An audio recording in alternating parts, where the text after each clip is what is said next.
Bonjour tout le monde, que la paix soit sur vous, hein. On va commencer à voir progressivement les sciences que l'on trouve dans le Coran. Alors, les vidéos précédentes, on avait expliqué la période à observer pour que le divorce soit effectif. On va continuer sur cette lignée et donner l'une des sciences que l'on trouve à ce sujet. Ouais. Alors, c'est celle de savoir à quel moment de la grossesse l'enfant est en vie. Alors, les scientifiques, hein, eux, ils n'étudient pas l'âme, hein. Ils n'étudient que la matière.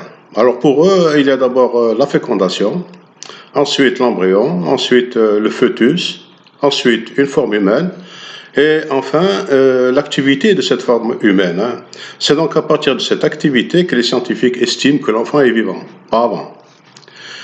Alors, ça se situe entre 8 et 12 semaines, hein, soit environ entre 2 et 3 mois. Alors, entre la fécondation et le moment où l'enfant est vivant, il s'écoule une période.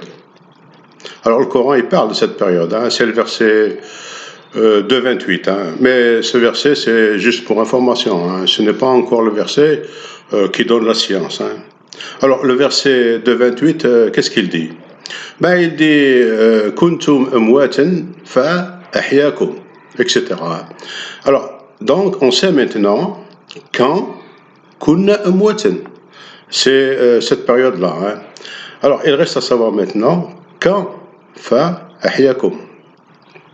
C'est-à-dire quand Dieu a insufflé son âme en nous pour que nous commencions à être en vie. Et c'est là, hein, où on va trouver une des sciences, hein, que le Coran a données il y a de cela plus de 14 siècles. On va la trouver dans le verset 228. Ce verset, il dit qu'une femme, hein, en instance de divorce physique, doit attendre une période d'absence de 3 menstrues, 3 périodes de règles, hein. Alors pourquoi? Alors pour annoncer qu'elle est porteuse d'un enfant.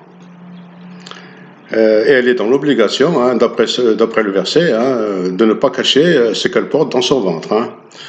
Il est maintenant simple de comprendre pourquoi elle est obligée de le déclarer qu'après l'absence de 3 règles successives et non pas avant. Ben, c'est parce que l'enfant, après cette période, eh bien, il vient de sortir de la mort provisoire dans laquelle il se trouvait, hein, tel que le dit le verset 2,28. Hein. Et que maintenant, hein, bah, il est bel et bien vivant dans le ventre de sa mère. Il peut maintenant voir, entendre, sentir, etc., hein, à travers les propres sens de sa mère, hein. Quant à elle, elle peut savoir qu'elle est enceinte dès les premières semaines, hein. Mais ce n'est qu'après ces 3 périodes de menstrues, si elle n'a toujours pas eu ses règles, à ce moment-là, elle saura que l'enfant qu'elle porte en elle a commencé à vivre. Dans ce cas, et d'après le verset, il lui est fait obligation de déclarer qu'elle a un enfant vivant en elle. Elle ne doit pas le cacher. Pourquoi? Ben là, il y a plusieurs raisons à cela, hein, mais bon, je ne vais pas les citer toutes, hein, mais la raison principale, c'est que dès qu'il y a constatation que l'enfant est en vie, ben, il y a annulation du divorce physique. En effet, on a dit dans une vidéo précédente que le divorce physique, pour toutes les femmes, hein, c'est après que se soit écoulée une période de 4 mois et 10 jours. Hein. Alors, 4 mois et 10 jours depuis la dernière relation qu'elle a eue avec son mari, hein. L'utérus, il va lâcher, il lâchera, talaq, la programmation qu'il avait en lui. Ouais. Alors, pour les 4 mois et 10 jours, hein, c'était, enfin, dans le cas où elle n'avait encore rien dans son ventre, hein. C'est à partir du moment où elle a un enfant qui vit en elle, et non pas à partir du moment où il n'est qu'en train de se former. Ce moment-là, à un moment où il est en train de se former, il n'existe pas en tant que vivant, hein, mais en tant que mort, hein, tel que le dit le verset 2,28. Après donc, on a dit donc, après donc l'absence de 3 menstrues, hein, le divorce physique, il est suspendu provisoirement, Et les 4 mois et 10 jours, ils seront comptés qu'à partir de la naissance de l'enfant, hein, pas avant. Hein.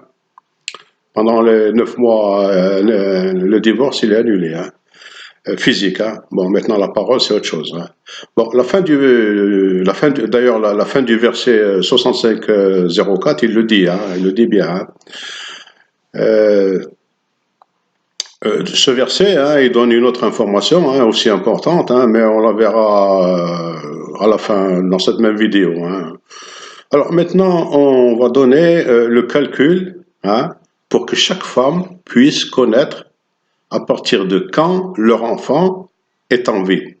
Alors, craignez rien, hein, c'est très simple. Hein, il n'y a que des additions à faire hein, et une seule division. Bon, on sait que l'ovule qui se trouve accroché à l'endomètre, c'est la muqueuse qui se trouve, qui est à l'intérieur de l'utérus. Hein. L'utérus lui-même, il s'appelle le myomètre. Et l'enveloppe qui se trouve au-dessus de l'utérus, c'est l'enveloppe, c'est le périmètre, hein, comme la géométrie. Hein. Alors, lorsque donc l'ovule, lui, il souffre que quelques heures seulement hein, pour être fécondé par un éventuel spermatozoïde. Hein. Et ceci 15 jours avant les prochaines règles. Les prochaines règles. On ne le connaît pas, hein. Mais bon, ces 15 jours, ils vont nous aider hein, pour faire pour les faits calculs. Donc, il faut bien simplement s'en souvenir. Hein. Alors, on sait aussi que les périodes d'une règle à une autre ne sont pas très constantes. Hein. Alors, chaque femme, donc, va être obligée de chercher la moyenne de sa propre période de règle. Elle va donc additionner les 12 périodes hein, qu'elle a eues chaque mois hein, durant une année et la somme de toutes ces périodes hein, qu'elle va trouver, elle le divisera par 12. Voilà. Alors chaque femme trouvera un chiffre qui sera différent. Hein. Alors pour pouvoir donner un exemple, hein, on va prendre deux chiffres hein, en supposant qu'une femme elle a une moyenne de 28 jours et une autre une moyenne de 20 jours. Hein. Alors, pour celle qui a 28 jours, le calcul sera comment? Bien, on va ajouter 15 jours plus 28 jours plus 28 jours. Alors, ça fera 71 jours. Alors, son enfant sera donc vivant après 71 jours de grossesse. Et pour l'autre, ça sera 15 jours, plus 20 jours, plus 20 jours. Alors, ça fera 57 jours. Alors, son enfant, à elle, il sera vivant qu'après 55 jours de grossesse. C'est extraordinaire, hein, ce que le Coran nous a appris, nous a montré. Alors, maintenant, pour celles qui ne savent pas ou qui ne veulent pas calculer ou, compliqué, alors le verset 65-04, que j'avais dit tout à l'heure, hein, il leur permet de calculer directement en mois, hein, pas de monstrueux, hein, c'est les mois. Hein. Alors, exemple, hein, alors si le dernier rapport sexuel qu'elle a eu avec son mari, c'est le 3 mars, par exemple, hein, elle compte directement en mois. Hein. Alors, mars, avril, mai, donc le 3 juin, hein, le 3 juin, l'enfant qu'elle porte en elle, c'est à ce moment-là qu'il est vivant. Elle est sûre qu'il est vivant. Hein.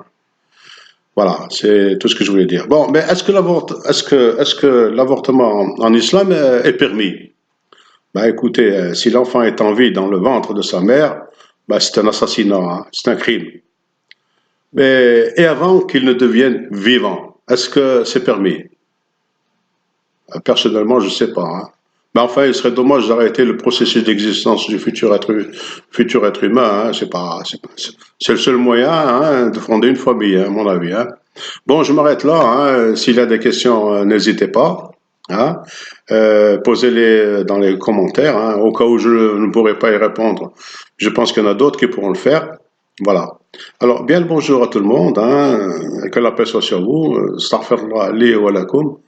والحمد لله رب العالمين